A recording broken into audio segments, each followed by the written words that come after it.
Bem-vindos ao intervalo literário. Nós estamos hoje no sábado da oitava da Páscoa e você está acompanhando a leitura e comentário de Meditações para a Páscoa e Pentecostes de São Tomás de Aquino, publicado pela Eclésia. Isso mesmo. Provas da ressurreição espiritual. Cristo provou sua ressurreição de três maneiras: pela vista, olhai para as minhas mãos e pés, Lucas 24:39. Pelo tato, pelo qual continua: apalpai e vede, porque um espírito não tem carne. Pela fome, mas, não crendo eles ainda, e estando fora de si com a alegria que sentiam, perguntou-lhes: Tendes aqui alguma coisa que se coma? Lucas 24:41. Do mesmo modo se demonstra a ressurreição espiritual. Primeiro, pelo aspecto de santidade. Assim brilha a vossa luz diante dos homens. Mateus 5,16. Santo Agostinho diz: Não põe ali o homem seu fim, senão dirija ao louvor de Deus. Daí que prossiga o evangelista, e glorifiquem o vosso Pai que estás nos céus. O haver mostrado o Senhor as mãos e os pés significa que a ressurreição espiritual se manifesta pelo sentimento de amor divino e pelo efeito da boa obra. Por isso disse o evangelista: Tens a reputação de que vives e estás morto. Apocalipse 3:1. A saber, por falta de amor divino e falta de boas obras. Segundo, pelo contato da adversidade. Em vários lugares da Escritura se lê: o forno prova os vasos do oleiro, e a prova da tribulação os homens justos. Eclesiástico 27:6. O ouro se prova na fornalha. Provérbios 27:21. Isto é, o homem é provado pela tribulação. Chega-te aqui, meu filho, para que eu te apalpe. É muito bom, né? Você desliga o celular para não ter problema, aí alguém consegue te ligar. Veja bem. Gênesis 27:21. As coisas que antes a minha alma não queria tocar, agora pela aflição são o meu sustento. Jó 6:7. A isso disse a glosa: As coisas tristes do mundo são meu manjar por causa da angústia. Agora são manjares doces por causa do amor e do desejo do céu.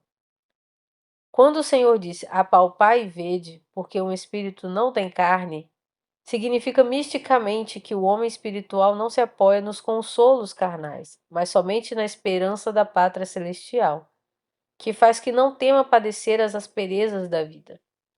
E a minha consolação seria que, afligindo-me com dor, não me perdoasse. Jó 6:10.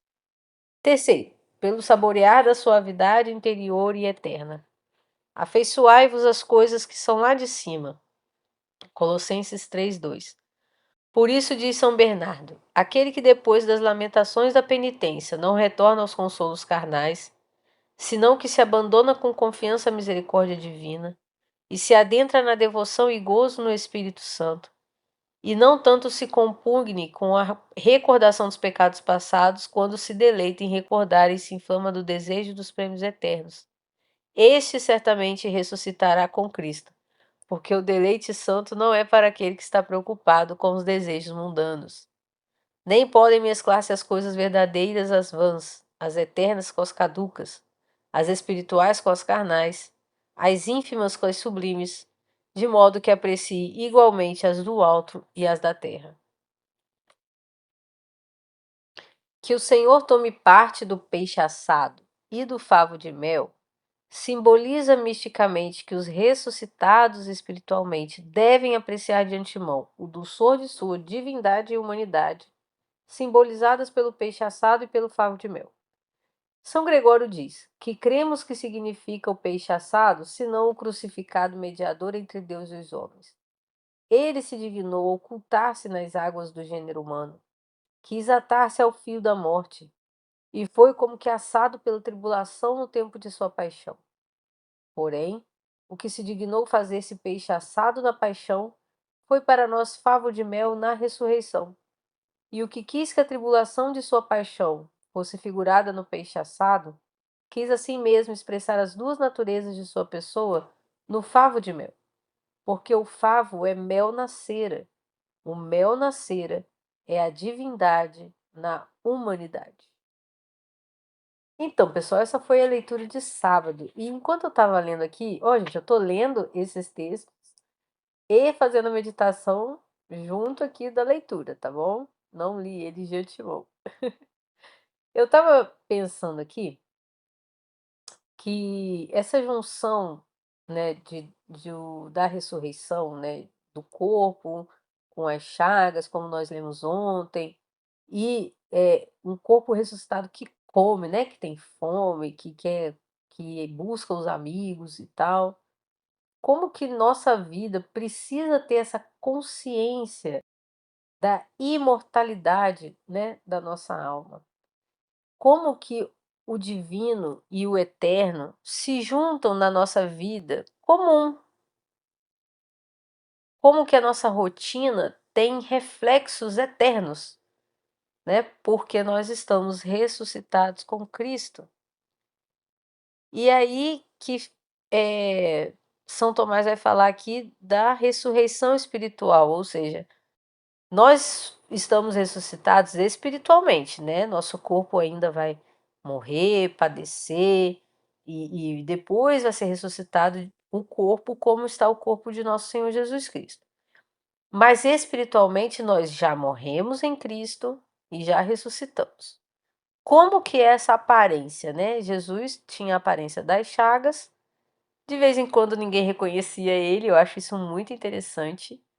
Mas como que nós vamos mostrar? E aí tem um aspecto físico da nossa ressurreição espiritual. Isso é importante no mundo onde as pessoas falam: "Ah, Deus vê o coração, não importa, né? Não importa se eu ando bêbada, não importa se eu ando imodesta, não importa se eu não falo como uma pessoa cristã, não importa as minhas finanças, não importa o meu casamento, o que importa é o meu coração." Então, esse discurso aí, né, é quebrado pela reflexão de hoje, porque o aspecto de santidade é exatamente o reflexo da nossa ressurreição no nosso corpo, nas nossas atitudes, naquilo que nos diferencia. Então, a minha roupa precisa me diferenciar, a minha vida financeira precisa me diferenciar, o meu relacionamento, a forma como eu trato os meus filhos, né, a forma como eu organizo a minha casa, a forma como eu como, a forma como, né, eu cuido da minha alimentação, da minha saúde. Tudo isso precisa refletir a glória de Deus para que brilhe a luz de Cristo, certo?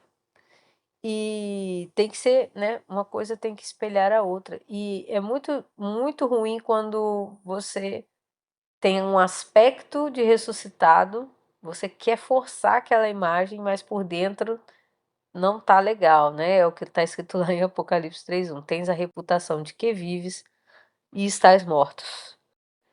Outra coisa interessante aqui no ponto 2 a respeito da fornalha, né? A respeito de sermos purificados pelas dificuldades. Jesus passou pela dificuldade, passou, né? Criou cicatrizes, ele tem as chagas. E nós, às vezes, nos esquecemos disso e queremos passar pela vida sem nenhuma dificuldade. E aí a gente se torna aquele cristão reclamão, né? Aquele cristão chato, mimizento. Nós somos fracos, isso acontece mesmo, sabe? Vem uma dificuldade e em vez de você olhar aquela dificuldade com os olhos de uma pessoa que tem a ressurreição espiritual, não, você olha como um pagão, né? Uma reclamação e não entende que a purificação que nós almejamos é feita na nossa carne, porque nós realmente somos seres que somos uma alma que possui um corpo e que tem ligação completa com o nosso corpo, né? Nosso corpo não está desligado da nossa alma. Nós pecamos com o corpo e com a alma e levamos, né, planejamos as nossas ações através do nosso corpo, agimos nesse mundo através do nosso corpo. Então, se nós queremos ser modificados, nós queremos ser purificados à altura do Cristo, nós precisamos entender também as dificuldades do nosso próprio corpo, as doenças, né? As frustrações, as coisas que nós devemos fazer ao nosso corpo progredir, por exemplo, nas penitências, nos jejuns, aceitar, né, as penitências que a igreja nos impõe, nos gastar no cuidado com as outras pessoas. Tudo isso é feito no nosso corpo, certo? E o terceiro aqui, pelo saborear da suavidade interior e eterna, afeiçoai-vos às coisas que são lá de cima. E aí tem essa interpretação belíssima, né, do peixe assado e do favo de mel, aonde você tem o peixe assado simbolizando toda a dificuldade, né, toda a penitência, e tem o favo de mel, que nós também devemos apreciar as consolações de sermos ressurretos espirituais, né? Então, procurar em Deus, procurar nas coisas de Deus a alegria da eternidade. E como que nós acessamos a eternidade?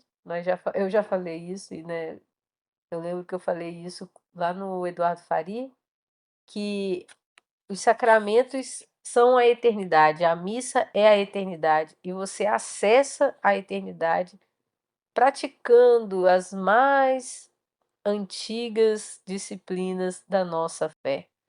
Ir à Santa Missa, nos confessar, comungar, rezar, tudo isso é acessar essas doçuras da eternidade na nossa vida, certo? Então nós devemos aí misturar nossas penitências com as nossas consolações para que a gente possa alcançar o Cristo crucificado na eternidade, certo? É isso aí, pessoal. Nos vemos amanhã na leitura do domingo de oitava de Páscoa. Eu espero que vocês tenham gostado. Deixe seu comentário, seu like e compartilhe com alguém que você gosta. Um abraço.